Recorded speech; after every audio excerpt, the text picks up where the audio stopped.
Rishi Sunak, thank you very much for joining us. Appreciate it. Look, you're offering more help for people to pay for their energy bills.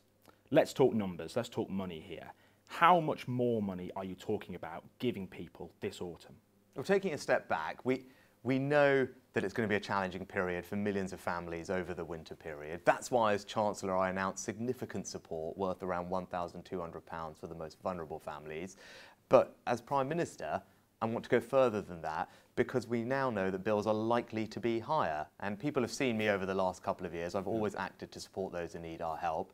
I put in place ways to do that as Chancellor. I'd build on those as PM, making sure that we get support, particularly to those who most need it, people on low incomes, pensioners, for example. And what I'm worried about are Liz Truss's plans, which seem to rule out further direct support to exactly those groups of people. Her plans are not going to help those people. I don't think that's right, and that's not what a government under my leadership would do. On your plans, though, let's talk specifics, because there are people right now who are counting the pennies, Rishi Sunak, and they are looking at their bills and they are scared.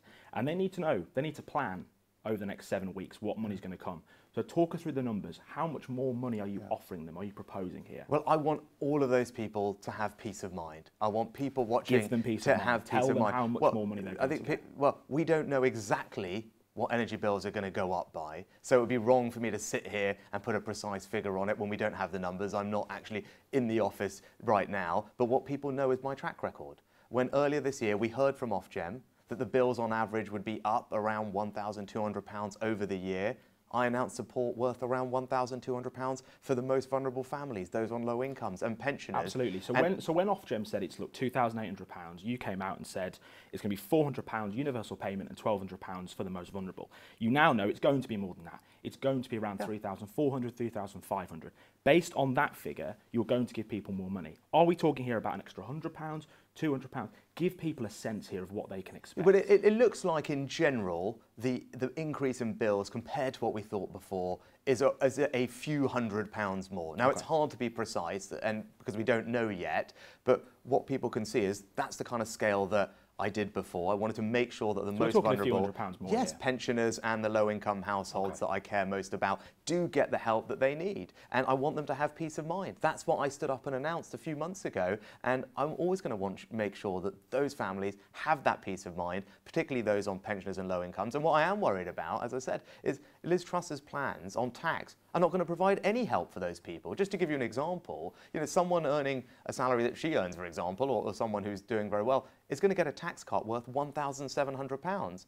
Someone working really hard on the national living wage under her plans is going to get just over £1 a week. It's £60. It's not going to make much difference. A pensioner is going to get close to zero, right? So my plans are to provide direct support to exactly those households, to build on what I already announced as Chancellor, because that's the right thing to do. But your plans right now don't have any numbers. I mean, that's the problem here. You're saying, look, trust me. You're effectively saying to people, look, I've done this before, you've got to trust me. But people can't plan with trust, Rishi Sunak. They need to know how much they're going to get. In 7 weeks' time, they're going to be hit with an enormous rise in their energy bills. And you're saying, look, just trust me. But you're not going to be Prime Minister if you do win this contest for another month. But we don't know what the bill's going to be. You know they're going to be higher. And that's why I said there's going to be more support, right? And people can trust me, because when we knew what the bills were going to be a few months ago, I announced support that was commensurate with that challenge. I gave people that peace of mind. Let's talk about and everyone actually, when I announced that, said yes.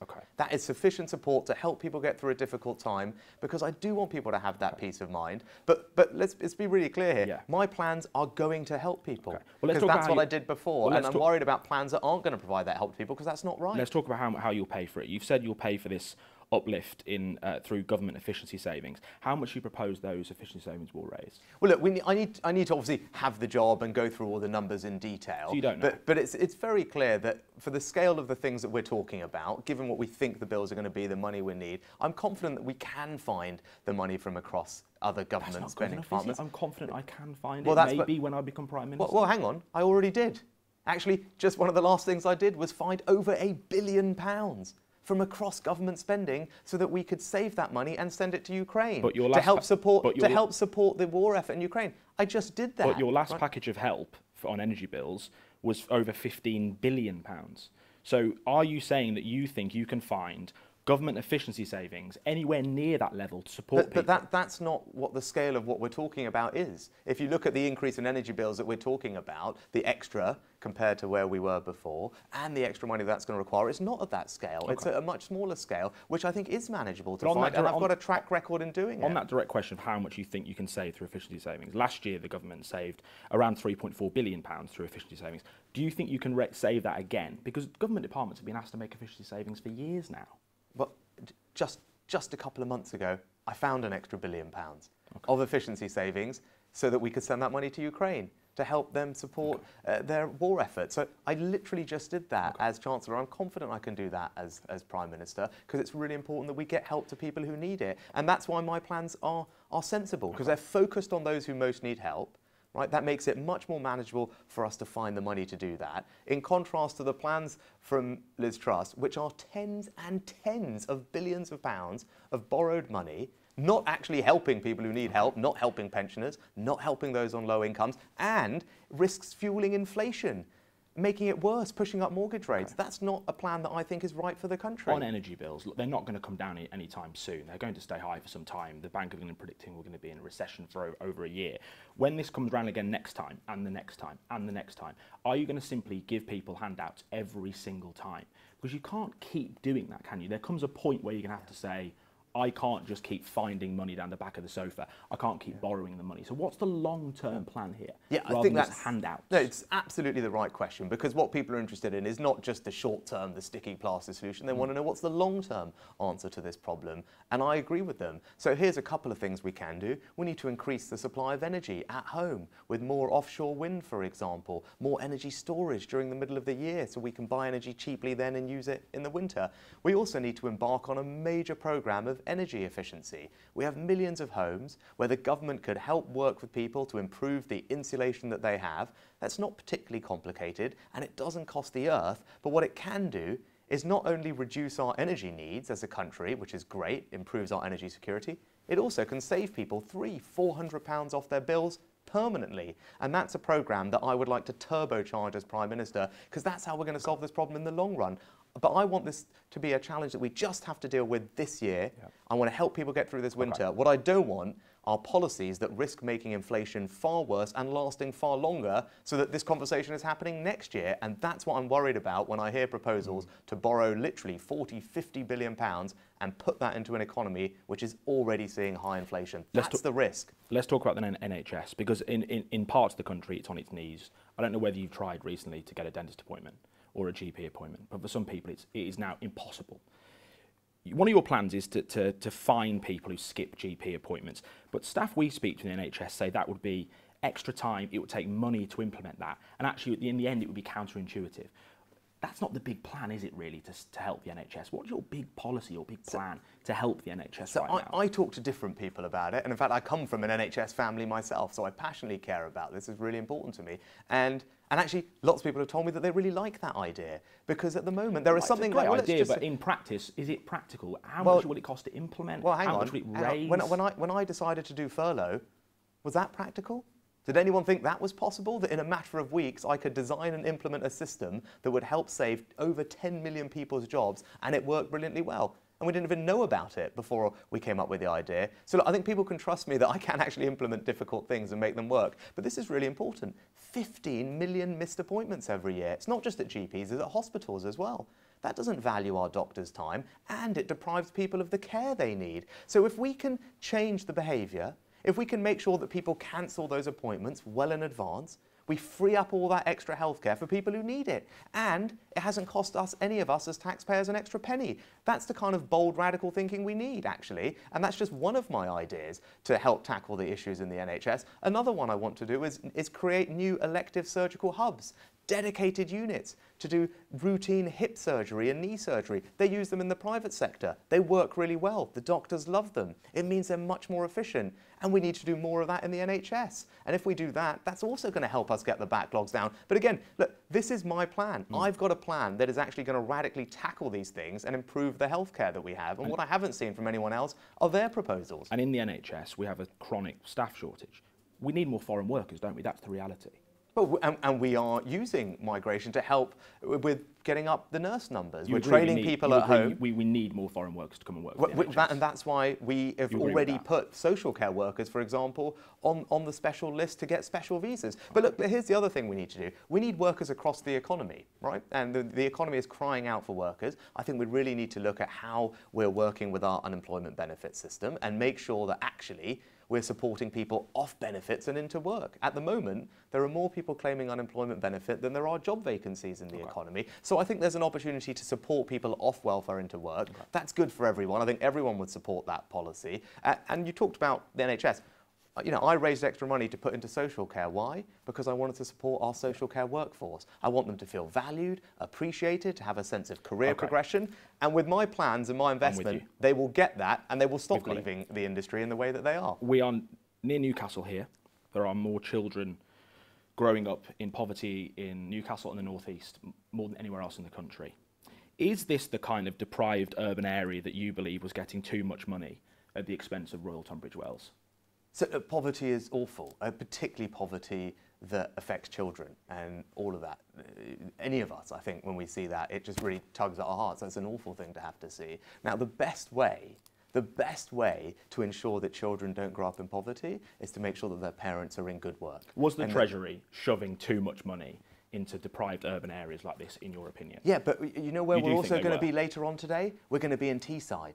Yeah. And actually, child poverty in Middlesbrough is 51%. Yeah. So do you think the Treasury was pumping too much money but that's into exactly deprived my urban point. areas? That's exactly my point, is that there are pockets of poverty that exist everywhere. They're not just in big urban cities. They're in small towns. So you They're do in believe smaller that was cities. happening? They are in rural areas. There's poverty everywhere that we need to tackle and make sure gets the investment it needs. Because, look, I'm the person who put Freeport in Teesside. I put the Treasury in Darlington. No, that's not a big urban city. That's not Manchester or Newcastle or Liverpool, right? But that's still an area that requires investment. It's still an area that requires the government to be focused on it, and that's the point I was making. You were stood in Royal Tunbridge Wells. You were stood in one of the most wealthy parts of the country, speaking to Conservative Party members, and you said, we inherited a bunch of formulas from Labour that shoved all the funding into deprived urban areas, and that needed to be undone. I was talking about large cities, and that's right. So you believe, do you believe that Royal Tunbridge Wells has not been It's not about Tunbridge Wells. I was actually speaking to people in a broader... I was speaking to people in a broader rural area, and for everyone watching, right, I think it is incredibly wrong to suggest that there isn't poverty or inequality in rural areas. If that's what you think or someone watching thinks, they're wrong.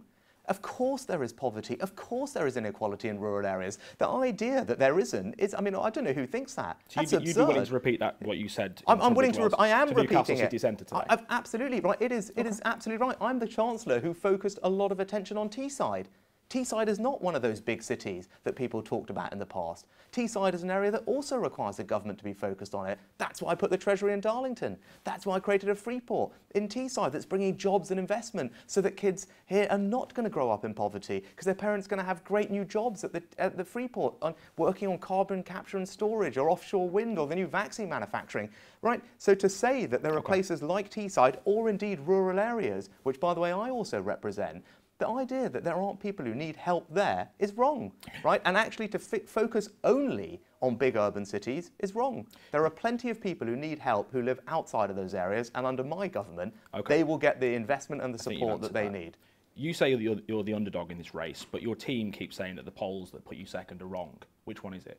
No, I'm definitely the underdog in this race. So you're behind in the polls, you accept But I think the scale of what... Sorry, on that race particularly, you accept that you're behind in the polls? There's work to do, and I'm working hard at it, so you can't be the underdog and not be second, right? So that you can clarify that. Yes, of course. Absolutely. That's what it means when you say the underdog. Right, I think it's very hard for polls to be accurate about Tory members who are a very particular population. But what's clear is the reception I'm getting everywhere I'm going is really positive. I'm doing multiple events a day. I'm giving it absolutely everything I've got. I'm talking to people across the country. I think the message is really resonating with people, and there's weeks of this to go. So I'm going to fight hard for every vote until the last day of this contest. It's an enormous privilege to have this opportunity to talk about my ideas for the future, how we're going to support people with the cost of living, how we're going to get a grip of inflation, how we're going to create jobs in every part of our country, and how we're going to make sure that we have a society where our children and young people can grow up with all the opportunity that they need. That's what I'm excited to deliver for the country. A lot of members aren't happy about the fact you quit the cabinet. and loyalty is a problem here for you in this race. Have you spoken to Boris Johnson since you quit? Yeah, look, well, I'm talking to members. Sorry, on that question, have you spoken to Boris Johnson? No, I haven't, actually. Do you think it is quite raw still between the two of you? Well, it's a question for him rather than for me. Well, how do you feel about that? Do you think it is quite sore I was very sad to leave, as you could see from my resignation letter. If I just finished answering the question, right? I worked very hard and very loyally for 2 and a bit years. I'm proud of the things that I achieved working with the Prime Minister, some really big things that I'll look back on with pride. But it got to a point where enough was enough. And you can't have a situation where a Prime Minister and Chancellor are on different pages on economic policy. That's just not sustainable, right? It's very clearly not sustainable, as you're seeing in this race. There are big disagreements over the right direction of travel for our economy, but also the government was on the wrong side of another ethical question that I couldn't defend.